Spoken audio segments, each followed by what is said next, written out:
Good morning, everybody, and welcome to another exciting episode of the Upper Cervical Corner. My name is Dr. Kramer, and this is a YouTube video. This is what we are. Here we are. We are all about unpacking the beauty of upper cervical work and really how it can truly transform your health presentation. So lately, we have been encountering a really wide breadth of people who are working to navigate vestibular system dysfunction. And that could be a very complex term for many of you because most of us don't really know what the vestibular system is.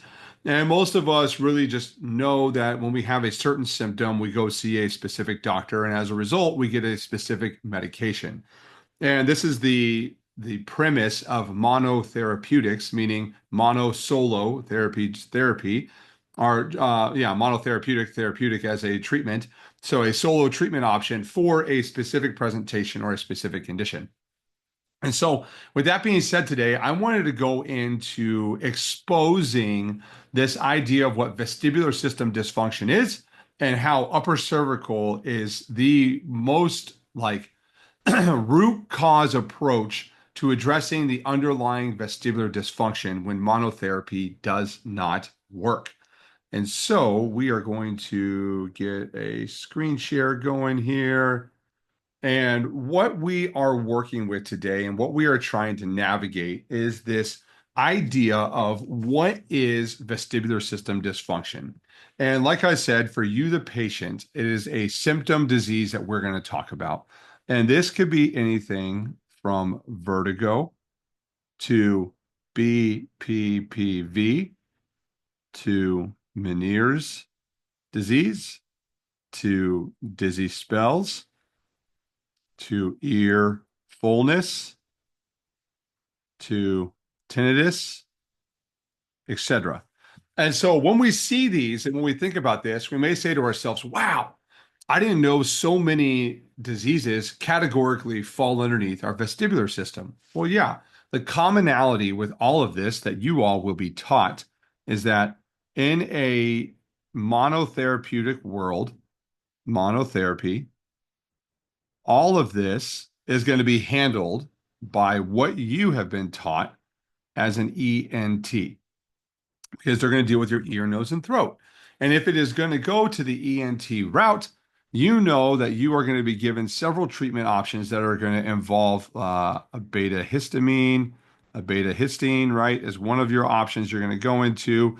You're going to have an anti-nausea, right, that you're going to have in a nausea that you can go into. They're going to tell you to go on a low salt diet. They're going to tell you to cut caffeine.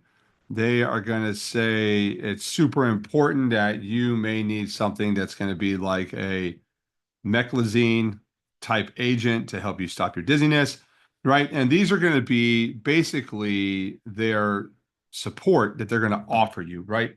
You may have some other things that may come in, right? Because you may actually have a sinus infection or you may have a eustachian tube blockage that may need some other form of treatment. But for the most part, when you have a vestibular system disorder, these are what they're going to look at, right? And then the other alternatives they're going to offer you is going to be PT with vestibular rehab, right? That's going to be the one thing I forgot here. And while all of this is a really great approach to really helping you navigate your vestibular dysfunction, many of you end up not getting better, right? And so this is where we have to go into our pathways that we have to look at, right? So if this approach works, right, and it checks out, awesome. We're going to be happy. You're going to be good. All is going to be well. However, when this approach does not work, most of the time we are left at a loss for words. I can't tell you the number of patients that have come into my office and they have already gone to the ENT, and as a result, they go to the neuro, or they go to the neuro-ophthalmologist, or they go get prismatic lenses, or they go to the ER, and the ER says, hey, here's some more Meclizine. We can't do anything to help you. And it becomes a problem, right? And long term, as this, tends to happen on a long term basis, symptoms get worse, prognosis gets worse, and you end up going downhill, right? You may lose your hearing. You may be perpetually dizzy. You may have to take off of work. You may have problems that you are working through. And so, what we have to do as an upper cervical world is help you understand that your entire vestibular system that we talked about is directly controlled by the position of your skull, whoa, on your C1 and your C2, right? So these two bones are actually probably the most misunderstood segments in both the chiropractic and the medical paradigm. Most MRIs don't read C1, C2. I could tell you that most osteopaths and most, what would we call them? Anybody who is working on your spine, so a spinal doctor, does not study the biomechanics of C1, C2. There are very few in my profession that even study this, right? I think we're at 2,000 in the United States that actually study what is going on with C1, C2, and why they implicate and why they are so important in understanding an underlying root cause issue of your vestibular system. And so, what we do know is that all of the issues that we talked about, all the dizziness, all the Meniere's, all the vertigo, all the BPPV, right? These can all be issues that are underlying with the medical terminology, right? We can look for eustachian tube blockage. We can look for tumors. We can look for misshaped eyes, things along those lines. But if all those things are ruled out, you've already gone to the MRI, you've gone to the CT, you've taken the medication, and you are not seeing the benefit that you are needing in your quality of life, I will propose to you that the underlying root cause of your vestibular dysfunction is C1, C2. And this goes into really, really simple tools to think about. So if your skull is supported by your first bone, right, and the second bone of your neck, so, and then that makes this a little shape like this, and it looks like this. And this is C1, this is 2. And we have a problem to where, let's say, you come over here and your C1 goes like this, right? And your C2 falls down like this, right? And your head leans like this, right? So let's call this your right side and your left side. More than likely, you are going to have a problem with that right side of your eustachian tube, that right side of your vestibular system, the right side of your ear fluids, all the semicircular canals and what's going on, because you have a malposition of either your C1 or your C2 that is causing an unleveling of your head. As a result, you're having to compensate and you are perpetually in that dizzy state. And for many of you, what you'll describe to me is that, hey, doc, if I look to the left, I have no problems whatsoever. But the minute I turn my head right, I get incredibly dizzy. Or I lay in my bed at night on my back. If I roll to my right side, I get incredibly dizzy. Or, doc, when I look down at the ground and I lift my head up, I get incredibly dizzy. Or, doc, if I look up and I look up in the pantry and I'm looking to grab something off the top shelf, I get super dizzy. Or, doc, if I put my hands on my head, I get super dizzy. Doc, if I go from sitting to standing, I almost pass out. All of these things are indicators of a issue with what is going on with C1 and C2. And when we talk about that, many of you are going to have a foreign idea behind this because you're like, why is a bone impacting everything going on with my body? Well, it's really simple. You see, we have this structure that's called your brainstem, and your brainstem controls all of your autonomic system function, balance, coordination, heart rate, hormones, digestion, sex organ function, respiration. It's going to be everything that has to deal with the subconscious human body that you cannot control or manipulate on a day-to-day basis, right? Sure, you can force yourself to make more insulin by eating a higher carbohydrate diet. Sure, you can force your heart rate to go up by running. But for the most part, what I am saying is that these processes take place without your conscious effort, meaning you don't tell your liver to do all the things it does, nor do you tell your gallbladder to pump out bile. You could try to eat food that forces it to work, but you cannot tell it how much to make. Does it make sense? Anyways, when we start working on vestibular imbalance, what we do know is that if your C1 or your C2 is misaligned, it will change the way that blood flow goes into your brainstem, blood flow goes out of your brainstem. So we have blood in, then we have, blood in, blood out, and it will also impact the transition or the transmission of nutrients in the form of your CSF fluid with a decrease in the ability of you to transmit that fluid into and out of the body or into and out of the brain. And so, what we do know and what we do understand is that when we correct the alignment of C1, C2, and we remove that neurological deficit, we restore normal blood flow into the brain. We restore normal blood flow out of the brain. We restore normal nutritional exchange inside the brain in the form of the CSF.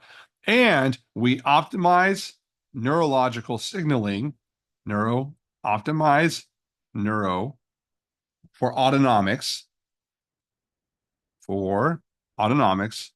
which will in exchange increase your proprioceptive input into the brainstem, which will increase your ability to have normal vestibular system performance. Meaning that the whole entire premise of upper cervical care is to analyze the integrity of your neurological system. For many of us, that is going to be a vestibular system presentation that is hindering our ability to live. We can't sleep because we get dizzy. We can't stand up because we get dizzy. We can't look up, we get dizzy. We get down on the ground, we get dizzy. We can't do any of these things because it's causing us to have an anxiety or panic-driven attack surrounding this episode of extreme vertigo that may or may not put us out of work or out of commission for the day or for the week or for the month at hand, right? I think I've had patients in here that have been dizzy for 15 years straight. I can't even imagine what's that like, sleeping in a recliner for that long period of time, suffering and agonizing pain, and all they got told was, hey, here's some more Meclizine. Like, that is not a solution. What we know and what we understand in this world of upper cervical and why it works so well is that when you look at the level of the brainstem as it relates to C1, C2 in the base of your skull, the area that is directly coordinated for controlling the way your vestibular system works, we do know and we understand that if you have a misalignment in the top bone of your neck, over time you will develop a vestibular system disorder. Then, what we also know is that if we restore normal integrity and normal biomechanics, normal positioning of C0, C1, C2, we will, in response, optimize the way your nervous system performs. And the way your nervous system performs will dictate how well your vestibular system is functioning as it perceives your environment. And so, with that being said, what we know is that if you are suddenly diagnosed with a vestibular dysfunction disease, vertigo, Meniere's, ear fullness, tinnitus, dizziness, BPPV, we understand that the monotherapeutic approach is a very westernized approach and is something that we cannot fault our system for. It's what we try to do to give our patients help. We understand that a DO or an MD or an ENT is going to work through what they have available to them. They're going to tell you to cut your caffeine, tell you to go on a low salt diet. They may recommend beta histines, they may recommend Meclizine, but that's pretty much all they got. Might go to PT for vestibular rehab. You might look at some things like along those lines. But what we do understand and what we do know is that all of these are related. Every single one of these things right here are related to a C1, C2 problem. And if you have a C1, C2 problem, we know that your presentation of vestibular dysfunction is result of a misalignment of this segment. And if we can restore integrity to this segment, you will eliminate the presentation of these vestibular system dysfunctions, and you, over time, will restore normalcy in your life. So, what I hope for you to glean today is that if you have recently been diagnosed with a vestibular system issue, that you may reach outside the box and you may actually look at an alternative form of treatment in the monotherapeutics that really don't have great success. And you may look at something that has incredible success, such as upper cervical care. Because what we do know is that with a complementary consultation, we can quickly find out if it is actually a root cause C1, C2 problem, or if in fact you do need to go to an ENT because of something else going on. So, my plea to you is that as you go through life, don't learn to live with it. Don't learn to be dizzy all day long. Don't learn to suffer from Meniere's all day long. You don't have to be somebody who is a victim of these neurological consequences of a misalignment of your C1, C2. Find a local upper cervical doctor. If you're in Southlake, Texas, we're here, we're conveniently located. We are very, very good at taking care of vestibular disease. And so we aim to restore integrity of C1, C2 and improve the calibration or the optimal performance of your nervous system, which as a result will give you the relief from the vestibular diseases that you are suffering from. Once again, this is the Upper Cervical Corner. My name is Dr. Kramer. If you gained any great information today about the vestibular system, what it does, what the symptoms look like, recognize that you can share this with somebody that is suffering and let them know that there is hope and that there is an opportunity for them to no longer suffer from their vestibular diseases.